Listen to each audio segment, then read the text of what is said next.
Yo! Hack the Betting here. Olá! E hoje já vamos direto ao ponto, porque vão ser vários episódios a serem gravados. Hoje vai ser um dia cheio, crianças, ok? Ok. O quadrinho de hoje é Where Monsters Lie, com o roteiro de Kyle Starks e arte de Piotr Kowalski. Novamente, dois autores dos quais eu particularmente nunca tinha lido nada. E um material fascinante, eu preciso dizer, um material maravilhoso. Eu tenho lido um monte de coisa pesada por causa da... Estou pegando meu café. Um monte de coisa pesada por causa do tema, né? Terror. Eu li umas paradas que vão deixar cicatriz na minha alma pelo resto da vida, então é muito legal pegar uma obra que, tipo, é simplesmente estúpida do jeito certo, sabe? É divertida, é maravilhosa, ao mesmo tempo que levanta algumas discussões interessantes. E sem precisar, porque poderia ser só gore e já seria bom o suficiente, mas ainda assim ele coloca umas duas pitadinhas de alfinetadas nas falhas da sociedade, né? Mas eu me adianto. Café sem açúcar. Where Monsters Lie tem uma das premissas mais maneiras de todas. Que assim, começa a história, a gente vê um grupo de meninos, se não me engano, 4 meninos correndo. Um deles fala, não, a gente precisa sair daqui. Os outros 3, não, vamos bater em alguma das outras casas, chamar a polícia. Eles estão fugindo de uma casa e estão indo em direção a outra.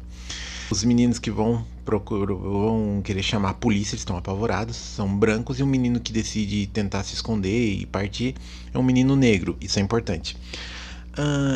Em seguida, a gente vê uma senhorinha muito simpática atendendo a porta para ajudar os meninos, e imediatamente ela mata eles. E os outros vizinhos que estão vendo a comoção matam os outros 2.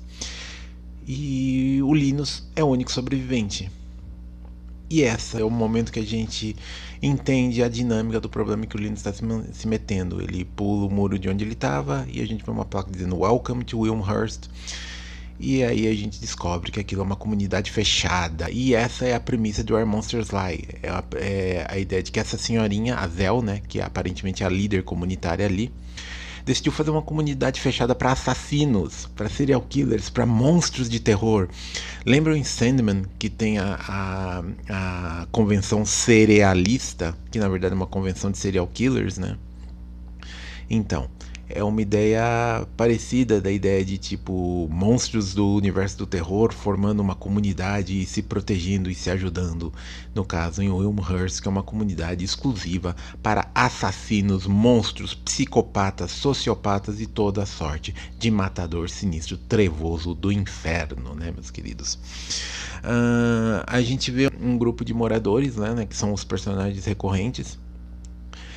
E todos eles são inspirados em grandes monstros, né, do terror. A própria Zel, ela lembra muito a Mama Bates, né, de Psicose. A gente tem o Puzzleman, que é claramente uma versão mais estúpida do Jigsaw. É basicamente o Jigsaw, só que sem a inteligência, né. A gente tem o Frank e a Pearl, que são claramente uma referência ao Chuck e a Tiffany, né. Eu não sei que diabos... qual é que é do Folkmaster, eu não faço ideia do qual é que é o Folkmaster, ele é só perturbado, só. Richard, ele tem o visual do Captain Spaulding, né, do House of Thousand Corpses, e ao mesmo tempo que faz referência a palhaços assassinos, e aí a gente pode imaginar desde o palhaço de It até na vida real, né, o John Wayne Gacy. O Pack Rat, ele não faz muita coisa durante a série, mas é uma referência visual ao Dr. Lecter, né, o Dr. Hannibal Lecter. St. Julian, eu acho que ele é uma referência aos As do Batman, mas ele é só um cara com uma faca, mas ele é importante na história, ele é particularmente cruel. Daniel Dawson, obviamente o Jason, e a gente ainda tem uma família que acabou de chegar na comunidade, né? Grandpa Murder, a gente não sabe os nomes deles. A Zel se refere a ele como Grandpa Murder, ou Norris, né, que eu acho que é o primeiro nome dele.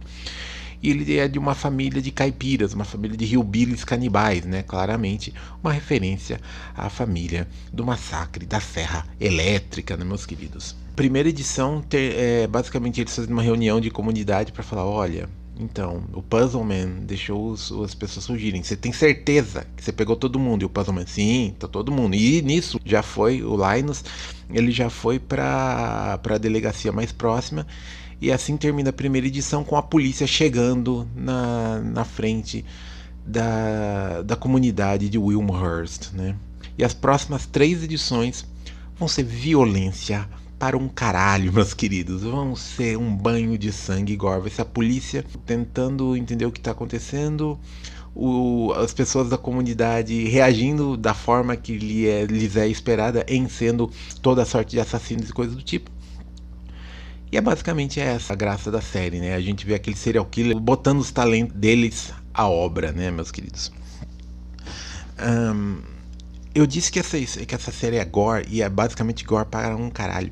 Mas, tipo assim, existem uns momentos que são maravilhosos. É neles também que o Where Monsters Lie brilha, né? Que, por exemplo, como eu disse, essa reunião comunitária. Quem mora em apartamento, em comunidade ou qualquer coisa assim, sabe que, tipo, essas reuniões de condomínio são um saco. E é basicamente isso.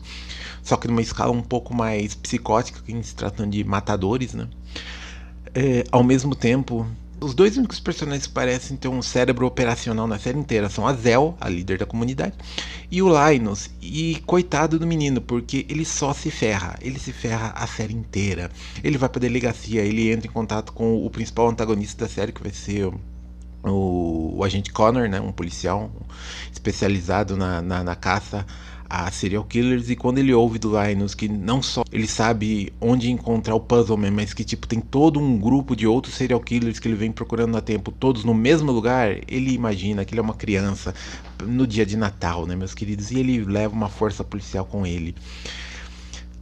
Percebam como a violência começa quando os policiais chegam. Eles vão bater nas casas, eles se dividem, né? O próprio Linus fala, mas vocês deveriam estar se dividindo. E o agente Connor, no topo da soberba dele, não, pega nada, pega nada. E obviamente os policiais entram na casa das pessoas e vem a velhinha, vem o Wyatt, eu acho que ele é um parente da Zell, né? Ele tá sempre do lado dela, né? Não sei se ele é filho dela, sobrinho ou qualquer coisa assim, acho que genro, se eu não me engano. E eles entram nas casas, e como é todo mundo branco, a polícia vai com toda a polidez, a educação do mundo, né? E aí é o momento em que a violência começa, né? Quando os moradores de Wilmhurst começam a matar os policiais. Ao mesmo tempo, contraponham isso com o momento que o Linus, tentando fugir, porque ele fugiu, ele foi levado de volta para servir de testemunha, para guiar os policiais até o Wilmhurst, e ele falando, mano, isso é estúpido, porque vocês estão me levando de volta. Aí ele consegue fugir de novo. No meio do caminho, ele encontra alguns dos policiais, e os policiais parado aí, e obviamente ele fala, mano, isso é porque eu sou negro? E eles, não, claro que não, mas talvez a gente devesse atirar nele só por via das dúvidas, porque vai que ele esteja envolvido com esse bando de maluco matador aqui, né? Um monte de policiais morrem, mas até aí tudo bem, não são gente. Eu estou brincando. Mas, de fato, os policiais estão lá pra serem tipo os minions que vão ser mortos pelos assassinos. E pra gente não se sentir culpado, são algumas das criaturas mais estúpidas e boçais que eu já me lembro de ter visto. E isso numa história que tem o Puzzleman, que não é particularmente brilhante, apesar das construções as construções psicóticas que ele é capaz de fazer, né? Mas mano, o Richard com lança-chamas matando a porcada, manja. O Daniel Dawson quebrando, esmagando gente. A Zell sentando bala. É maravilhoso, é um espetáculo visual da mais pura violência e obscenidade, e sangue, e chamas, e bala voando para todo lado, e facas cortando gargantas. É maravilhoso, meus queridos, vocês deveriam tentar. É uma leitura rápida, é uma leitura, estranhamente, é uma leitura leve. Vocês vão se apegar ao Linus, e eu diria que pena por vocês, porque este rapaz vai sofrer no decorrer da série.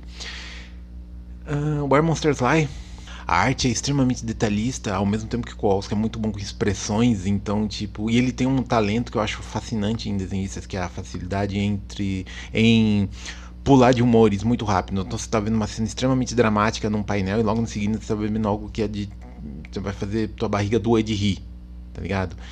Isso é um talento que poucos desenhistas têm, e algumas histórias pedem muito essas transições de humor, essa coisa meio Sam Raimi, né, que ele fazia muito isso no Evil Dead, né, que tipo, Você tinha uma cena extremamente tensa com o Ash em uma cena, e na cena seguinte era ele dançando em meio a delírios causados por um colapso nervoso, né? Um outro comentário que eu queria fazer a respeito desse quadrinho e que mostra o trabalho de amor envolvido no processo de confecção dele é aquele tipo de detalhe que quem não conhece muito de terror não vai precisar saber desse detalhe para apreciar a história, mas se você conhece um pouco da indústria de filmes de terror, você vai adorar esse tipo de coisa que é a Zell.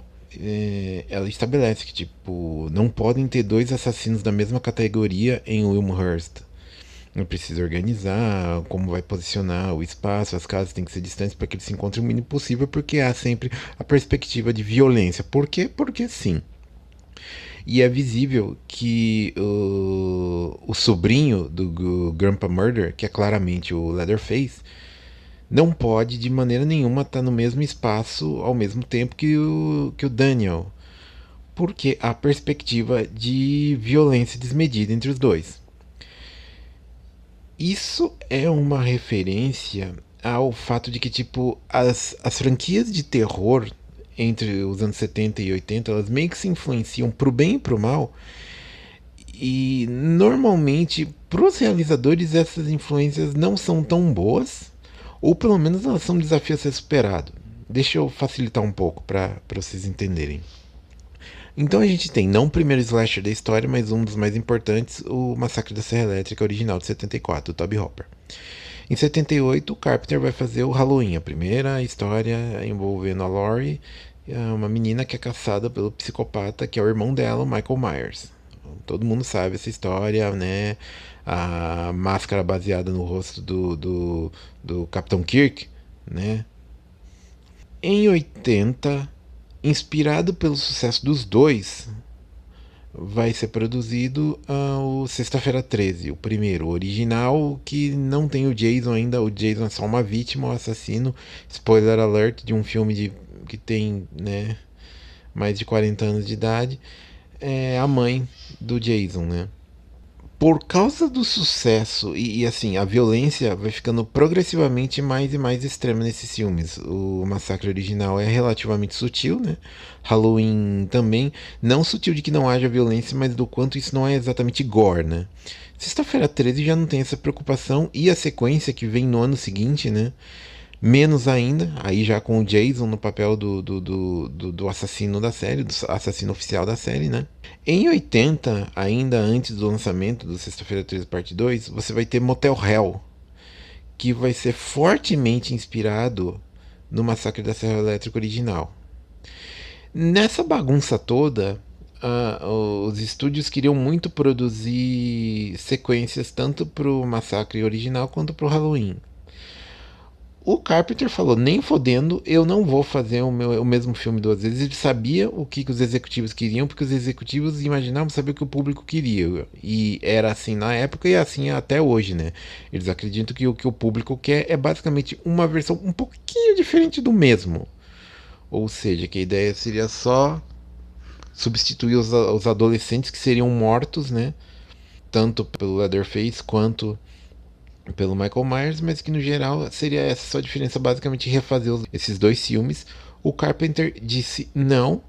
O Tobe Hooper só foi aceitar uma proposta de fazer uma sequência 12 anos depois do original. Mas enquanto o Carpenter disse não, o Tobe Hooper falou que sim, mas ele queria a liberdade de fazer o filme que ele quisesse fazer. E nesse meio do caminho, ele assistiu Motel Hell, que, como eu disse, foi influenciado pelo original, e decidiu que ele queria fazer alguma coisa parecida. O Motel Hell já é uma paródia do massacre do Texas Chainsaw Massacre original, e ele injetou ainda mais. Então, em 86, vai ter os meus filmes favoritos de terror do universo, né? Que é o Massacre da Serra Elétrica 2. Pelo pôster que vocês estão vendo, vocês já devem notar que tem um tom ligeiramente mais menos sério do que o original. Algumas pessoas falam mal desse filme. Estas pessoas obviamente estão erradas, elas não sabem do que estão falando, porque esse é um dos maiores clássicos da história.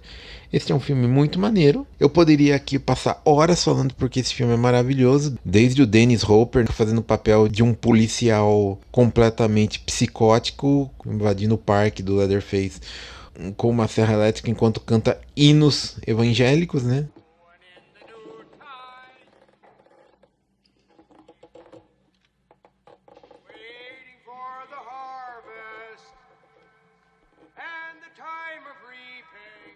Eu poderia falar da adição dos outros membros da família, como o Chop Top, né? Que é aquele veterano da Guerra do Vietnã que volta doido. Ou da Grandma, um grande personagem no filme, né? Eu poderia falar de tipo, com mais gore ele tá, alguns não gostam, eu adoro gore, mas eu vou me até o seguinte: este é o filme de terror favorito do Danhausen, ponto. E quando Danhausen estava construindo a persona dele, né, ele disse que foi a partir da ideia desse filme que ele cunhou o slogan dele, né, que é um excelente resumo a respeito do Massacre da Serra Elétrica 2, que é Very nice, very evil. Very, very, very nice, very evil. Where Monsters Lie, nota 8. Kyle Starks, Piotr Kowalski. Eu tava precisando. Eu li o Black Monday Murders, eu li A Walk Through Hell, eu li The Nice House on the Lake. Esse é o tipo de coisa que deixa cicatrizes na sua alma, né? Que desenvolve certa calosidade espiritual, né, meus queridos? Então tá precisando de uma coisa estúpida, divertida, mas ao mesmo tempo com substância. Então, nota 8. Um glorioso 8. Espero que vocês se divirtam tanto lendo esse gibi quanto eu me diverti.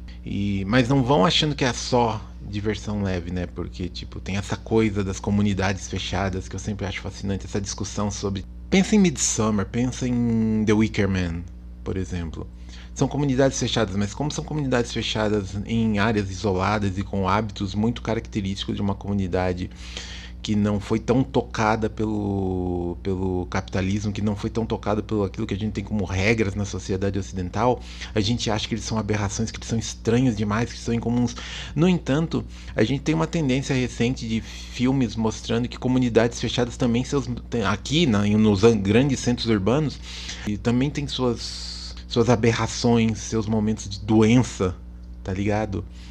A gente tem, por exemplo, Vivarium, que é um filme de terror todo passado numa comunidade fechada. A gente tem o primeiro The Purge, que tipo... aquelas muralhas que deveriam servir para trazer segurança para aquelas pessoas, na verdade, se tornam uma prisão de onde eles precisam correr para sobreviver aos eventos daquela noite, né? E não existem muitas diferenças entre o Lord Somerset queimando gente viva para deuses estranhos e em Vivarium você decidindo que você vai matar alguém porque não seguiu as regras de não fazer barulho depois das 10 da noite. No final das contas são hábitos também, né? São tipo ritos, tradições, dogmas que não devem ser quebrados, né? Where Monsters Lie, glorioso 8. Divirtam-se, crianças. Ok? Too sweet. E aí, ímpios? E aí, espíritos imundos? Esse é o Hack do Futuro.